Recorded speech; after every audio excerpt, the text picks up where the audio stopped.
Welcome to Inside the Firm, a podcast dedicated to small business owners and hosted by entrepreneurs, Alex Gore and Lance Cayko. Each week, they take you on their journey of how to start, run, and grow a business by bringing you inside their architecture and real estate development firm. Get a behind-the-scenes tour of how these business leaders manage their clients and foster company culture while creating new and innovative projects. And now your hosts, Alex Gore and Lance Cayko. Hello, Lance. Hello, me. Co-host Lance. Welcome to another episode of Inside the Firm. Just to prep everyone, we do our Monday morning episodes. I'm going to interview Lindsay Fox, who's going to be co-hosting some of them. So that's coming up. So you'll hear another voice here in a month or so. But he'll be a stranger, but don't worry, it's not stranger danger. We've known her for a long time. And then Al announced to me that he and her are going to come up with a new intro and outro for Monday Morning Coffee, which is fine with me. Get it done. Guess who we're going to use? Who? Robert E. Beats. Yeah, Robbie Beats. Yes. That's awesome. So if you are listening to this on a computer for some reason, not your phone, you're a little old school and I like it. I like it a lot. But that might mean that your computer is a little bit old and you might need a new one. And there's one place to go get it. It's Dell.com/inside the firm, where you get deals all the time. Great deals. You get more percentage off than you would anywhere else. It helps us do this podcast. So if you're thinking about contributing, that's a good way. And you also need a computer at the same time or anything else that Dell sells. Monitors. We have this, I think, what is it, 75, Al. Inch monitor that I just love because when I do Zoom meetings, I turn that sucker on and I can have like 3 things up there at a time. It's like Star Trek in our office. Basically like Star Pretty Trek. much. Good analogy. I like that. Yeah. Keep them coming. What do you got? What do I got?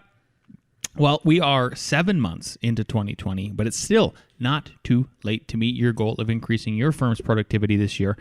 ArcCat has the tools any size firm needs to compete, whether it's using ArcCat's powerful search to find product data, downloading high-quality specs, getting the right BIM for your model, or using the patented Spec Wizard to configure a specification in minutes. Best of all, it's free to use and requires no registration. So check out arccat.com, that's ARCAT.com, and start building better content today. That's what I got out. Cool. All I have is that some of you might be learning Revit, and you might be going to YouTube, and that's great. But you don't have a comprehensive, systematic approach to learning the program. You're taking little things here and there, and that's good. That actually helps you implement. But if you want a strategy that's been tested and sets you up for a better future by modeling your building like it gets constructed, you need to go to RevitRocketship.com. And there, you'll learn from yours truly, Mr. Al Gore, the vice president himself. Actually, not him. Someone else. It's me. It's this Al Gore. And you will learn Revit that we teach students, our firm, and other professionals. RevitRocketship.com. Al, how do you tell an entrepreneur that their business sucks? Ooh, I don't know. Okay, and the reason I'm bringing up this up is, I think this plays in. Obviously, if you listen to this podcast, you know that we do a lot of residential. That's mainly our bread and butter, and I think there's also like bad ideas for residential. So this ties in other words, like, oh, this was your idea for your house. Terrible idea, right? Okay. Stuff like that. So, but business-wise, there's enough businesses that we've been involved with or I've met with people about, and I'm like, I want to tell them their business sucks, and I have enough experience to know that it sucks, but I don't have the balls. And then I actually posted this in the Entre Architect community, a question, if anybody's ever done it. It was probably one of the most interesting conversations that I've ever had in that group. What did it? So this is Facebook Entre Architect community. The Facebook group, yep, Entre Architect community. What did they say? Some people said what I think initially everybody else thinks is they go, you know, the propertarian in me says it's not my property, it's not my capital, none of my business. But then there's like the egalitarian that thinks, oh, I need to help people. the moralitarian, and I need Nice to, word. I need to say something to them. But did they ask you, or are you volunteering it and no good deed goes unpunished because you're telling them something they're not asking for? Yeah, and also unsolicited advice. Everybody hates unsolicited advice, yeah. right? So the conversation was back and forth, and some people said, yeah, what I just explained, and then some people said, oh no, you should tell him. You should tell him. I've told him, and I've saved. Here's an example of how I saved like myself from not getting tied up with them and stuff like that. Because I think there's an argument to be made for both sides, in the sense of sometimes I think you do need to just say this idea sucks, and I wouldn't do it. So I found an awesome article that I wanted to read to you briefly. Okay. I'm going to summarize it. So it's how literally how to tell an entrepreneur that their business sucks. So there's a couple of things. First of all, how do you identify that a business sucks? Right? Have you seen an ugly baby? Yes. Right. So you know the baby is ugly, right? And Lance is walking down the street just pointing out, ugly baby, ugly baby. So, first of all, is it profitable? That's an easy one. Is this business going to be profitable that you are suggesting, right? Are customers leaving? So are they bringing in new customers, right? Maybe they have a franchise. Maybe they're going to build another franchise. Okay, then that's obvious. They wouldn't do that. But is this a first-time business, right? I think that's where that goes. Is there any buy-in from the team? Okay, so if somehow you're at the first meeting with these folks and only one person at the table, let's say it's a 3-person team, is buying into it and you're just sensing pushback from the other two, I think that'd be a good one to look for. Maybe the numbers don't add up, right? That's another easy one. So if you're looking at those 4 factors, then how do you let the entrepreneur down? Can I provide one more? Yeah, one more would be good. Is your solution solving a problem or creating more problems? And has somebody else already solved that problem better? Have you Right. looked at your competition? That's for like with products. That is number one. And better can be different. Like you could go into the nuances. Like, oh, I'm making I have Jimmy John's in my head. Like some people would say they don't like those sandwiches, right? Which I do like those sandwiches. But okay, you're not making a better sandwich, but you're making a faster, quicker experience, right? Okay, you are. Who delivers faster than Jimmy John's? No one. No one. So Yeah. they solved that's the another problem. one. What? Yeah, because I don't want to name the company, but they had a solution, and it was like more steps and more complex. And like it didn't work out. It did fail. Here's another example. Let's say it's a service based, not product. Jimmy John's is a product, right? It's literally making a sandwich. But let's say you're providing a service or a like a service, a space for service, right? So if you're going down the road of you want to create a social space that people rent, is that a good idea right now when people are not socializing? Yeah. So that's how people were giving me pushback on how do you know it's a good or bad business? Well, we just kind of explained those are perfect examples. Like a lot of it comes down to common sense of just literally looking at it at face value of like, oh, that's a terrible idea. Like I would not be making. It's like a restaurant right now. I've been saying this for months. Who's gonna start a restaurant up after all this? It's probably gonna take how long before the bad taste of all of this COVID crap gets out of people's mouths, Right? And then they go, okay, I feel safe again. I feel safe that the government's not going to come in and just wipe me out. Yep. But an idea of a successful restaurant would be like, oh no, we've solved this COVID issue. Boom. With this, Yep. and then we're flexible like either way. Like a Jimmy John's where people can drive by and you can throw the sandwich directly into their window as they drive by. Brilliant idea. Yeah. Exactly. So how do you let these entrepreneurs down? Easy, because I'm convinced that I'm gonna, for me anyway, I'm gonna start. What tipped me over the edge of actually going through with this and figuring out a way to tell a fellow entrepreneur like it's a bad idea. One would just be I don't want to get tangled in that mess. Does that make sense? Also, like what if I don't it's your want you to spend. What if it's your friend and they're going to invest $25,000 into it? You know what I mean? There And you you're go. like, That's another good example.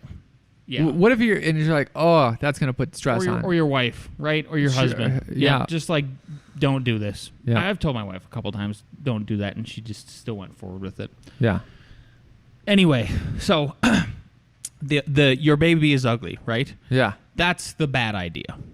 You can't just go in and instantly say Congratulations on your baby. It's That- kinda ugly. really ugly. Yeah. You just put it back. Just kidding. Yeah. Actually, one of my kids I thought was pretty ugly to begin with, and then they got cute. So that's how it works. The second one too. Yeah. For me. Like, and then Yeah, he's cute. it happens. So you can't. You have to soften the blow, right? So here's the way I think you would do it, right? Start off with something like, if it were my company. So you're showing some empathy, and you're saying, and I don't. What I would avoid here is I would say, if it were my company, and just so you know, I've been doing business for X. People don't want to hear that. Just say simple. If it were my company. Yeah. You don't need the appeal to authority. It really bugs me, that appeal to authority and experience. Okay. So the way to do this is to go back on your premarital counseling, right? One of my team members just recently got married, and they were joking about some of the things she learned in premarital counseling were the same things I heard 30 plus years ago. I'm reading from the article. To prevent any blaming or hard feelings, it's important to fight with feelings. No one can argue with your feelings. Yes. I felt X when you did X. Why? Yep. The same. I felt embarrassed when you used X twice instead of Y. There you go. And I can't argue with that. That's how he feels. How can I argue with his feelings? Yeah. Is the point. The same methodology happens in business. Start by saying, if it were my company, I would do this. Example A, no one can argue with how you feel you would do something differently. You're not telling them their business sucks, but rather having a conversation. There are no hard feelings.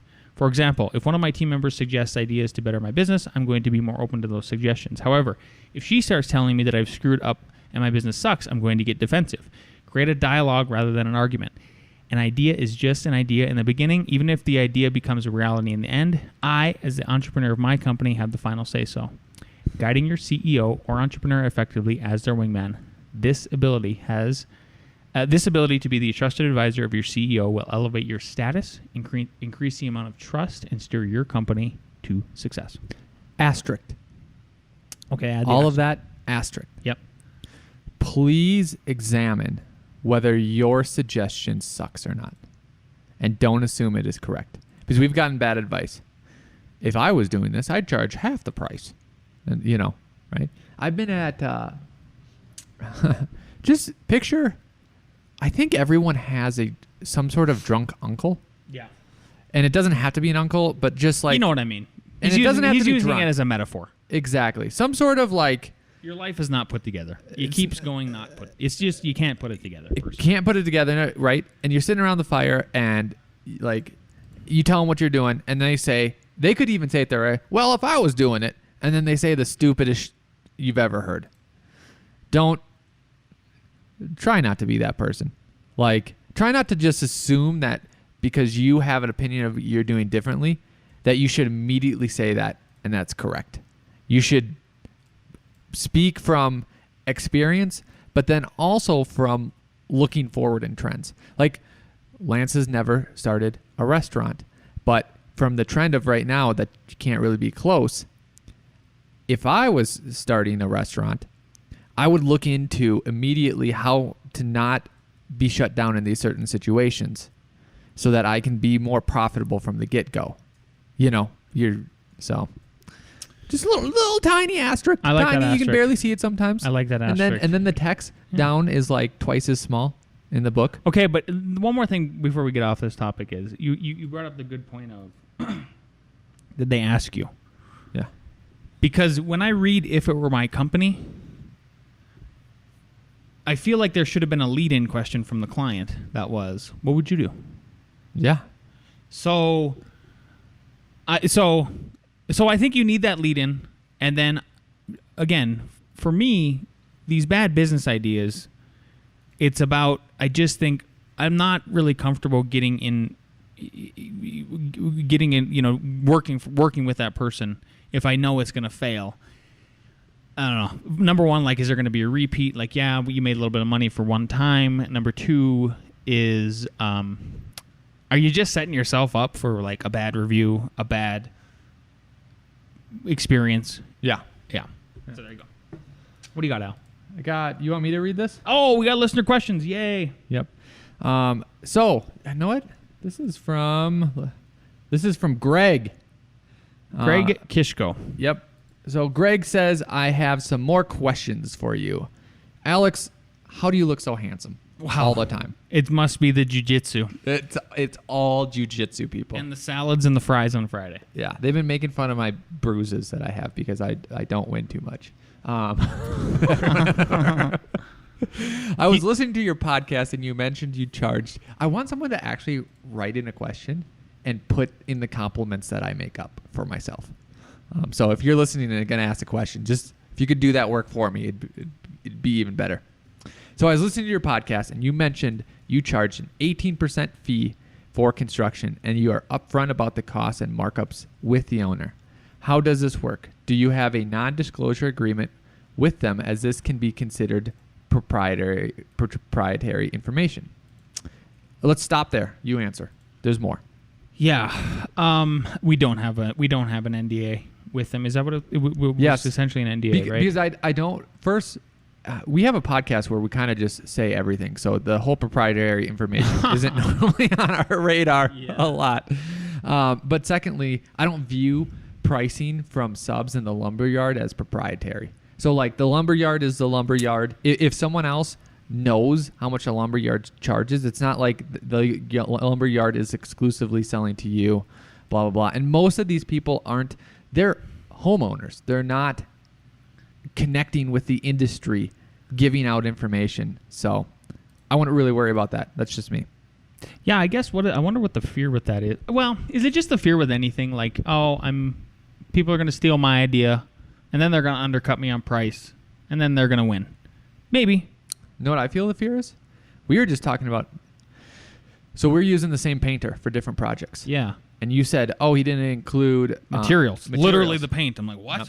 So like I immediately emailed him and it said, hey, is this quote materials also? He said, yes. And like, I don't know if we brought hey, who got the better price? I don't know. We didn't do the math. But all I needed to do was figure out if my project was on budget or not. Screw your project. So like that's maybe what they're thinking about is like, this person gave you this quote, right? But I still don't say it's proprietary because my floor plan might be super simple and cool and easy. And yours might be a complicated nonsense, So, I mean, judging from our talent and design skills, like that's probably true. Exactly. So he's full of it today. The other thing too, I think, is remember if you're service based, personality is a lot of their equation. If you guys are and for you to work with them, so I see that as superseding. Like nobody can steal my personality. Al can try. He tries all the time. We both wear black pretty much all the time now. Like he's already trying to copy my style. Well, you just bought an NDSU shirt, and I'm literally gonna go buy that shirt. So it's awesome, isn't it? Yeah. Dark gray, slate gray. Question for the audience: should I give Al the link to the exact same pair of gray shorts? Yes. We've been doing this for years. I bought a couch. He's like, I like that couch. I'm buying that same couch. That was a good couch. That's a good couch. Love that couch. Yep.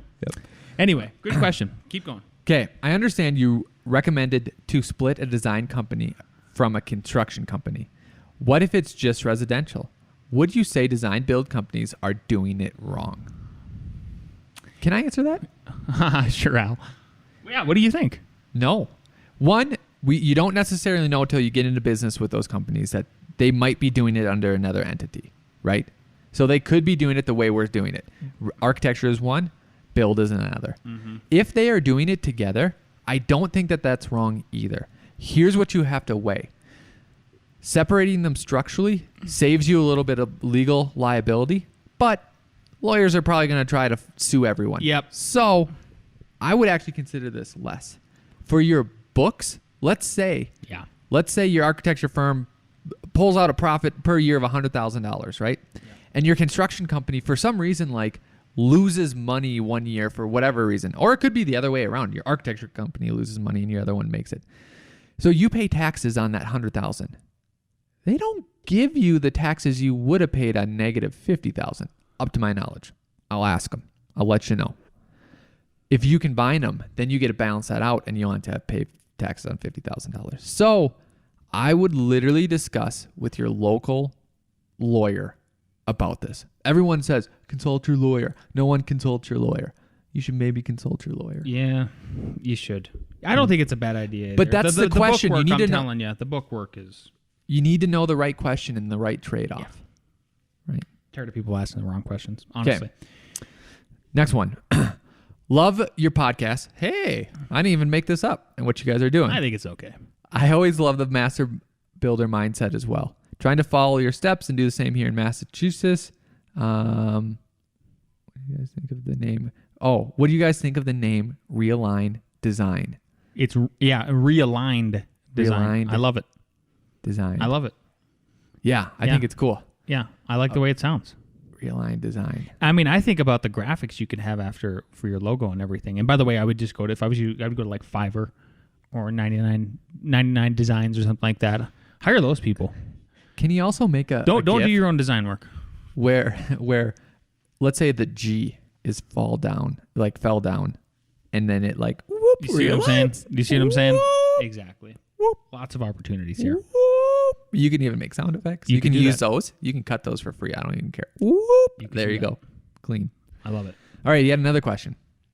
He says, I also Oh, yeah, had another that's question right. There was another one, yeah. about HERS Raider. Since wearing more hats is better, do you think it's beneficial for architects, designers, contractors, developers to become HERS Raiders?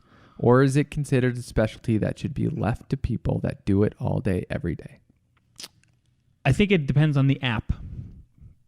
So I think I was raving about this app a bit ago. There's an app with, I think it's Warehouser. Yeah, Warehouser has an app that we have been using in the firm now. It's sick. And what it does is there you go, wood products. So I went to warehouser.com, and then I'm going to go to it's called Forte, which means strong in Spanish. Look at you. Did you know that? And Portuguese. Forte web software, and so it's single member sizing for everyone. Two of our staff members know how to use it. So on small residential projects that don't involve any steel, maybe one piece of steel, I'm stamping those drawings, and we're doing all the structural engineering. So where I'm going with that is like, if you can find something comparable where it's intuitive and easy to use, and it makes, like, find an app that is the brain, because you don't want to have to relearn. Like our guy, yes, everybody who's an architect listening, they know you did 2 structural courses. You did basics, and then you actually did some calculations. Yeah, the advanced one. But you didn't do as much as a PE does. No, not even close. Not even close. But so that's what I mean. Like, you have to find the brain. Yep. But with our firm, with eight plus people, we do enough houses that can be a consistent practice. If you do 2 houses a year, don't do it, because it's our res checks. I think we sent them out to a guy in California. It costs like $300, right? I mean, maybe we could do it and start to charge $300. And honestly, with the amount of volume we do, maybe that's a possibility. But think about that. Think about workflow and volume, and whether it's worth it, and whether you can actually charge for it. If you can't charge the client for it, I'd say send it out. Have someone else do it. Yeah. My 46 cents. Awesome questions. Okay. I want to talk about the construction course. Yeah, go for it. Right? It's your idea. So Best idea, Al. we've asked all of our listeners, I think last week or the week before. Yep. I think we forgot maybe to mention it. We are strongly considering, Lance is building a couple houses. I'm building a house. We've built this 9-plex that we do a course of how to take a residential home design and then actually build it, and go through everything from how we set up bids to how we negotiate exactly kind of with the client with this percentage and all that, how that works out, to breaking down into 2-week schedules, like, hey, what actually happens, what you need to look for, what you need to be aware of, how to actually, create a profit, all that kind of stuff. But we need 5 people. It's going to be $1,000. But we aren't going to do it unless 5 people like sign up and say they want to do it. 4 people already did, right? Whoa, that's awesome. Yeah. So like, if you're sitting there and be like, oh, I think that like I could also do it, you're the one I'm actually talking to. Yeah. You're the one I'm actually talking to that needs to email akg@f9productions.com and say, I'm in for half price.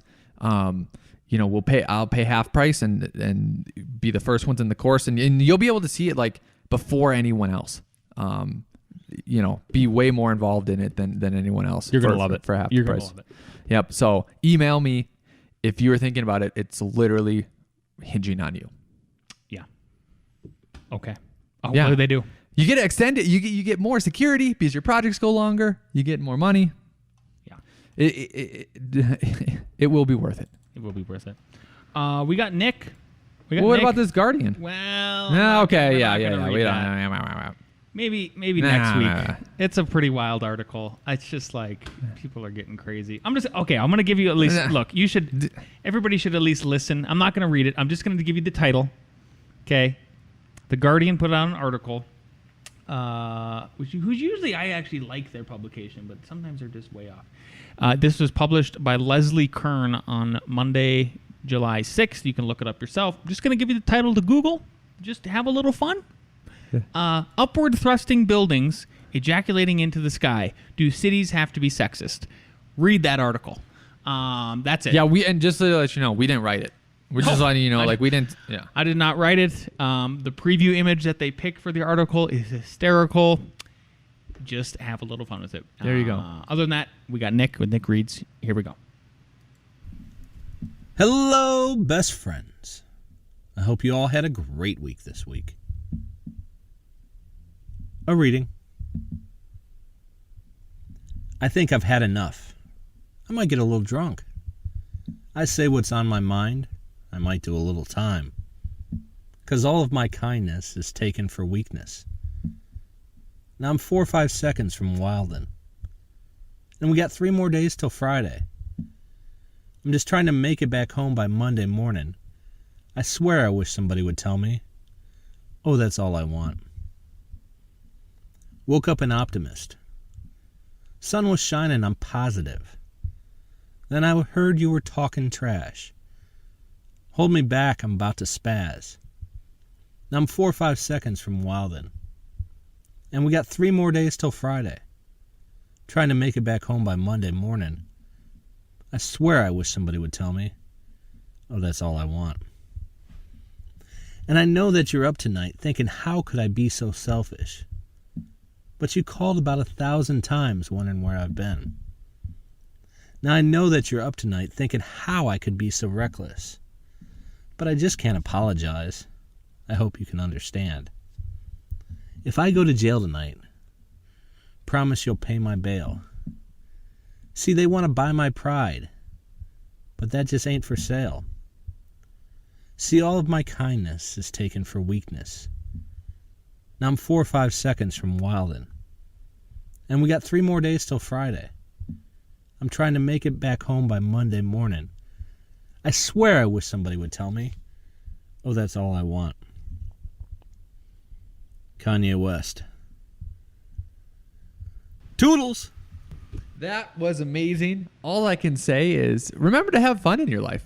I'm sure that rendition of Kanye West will go straight to the top. Straight to the top. Kanye 2020. Yep. Great. In case you didn't know, he's running for president. So that was why we requested Kanye this week as the reading.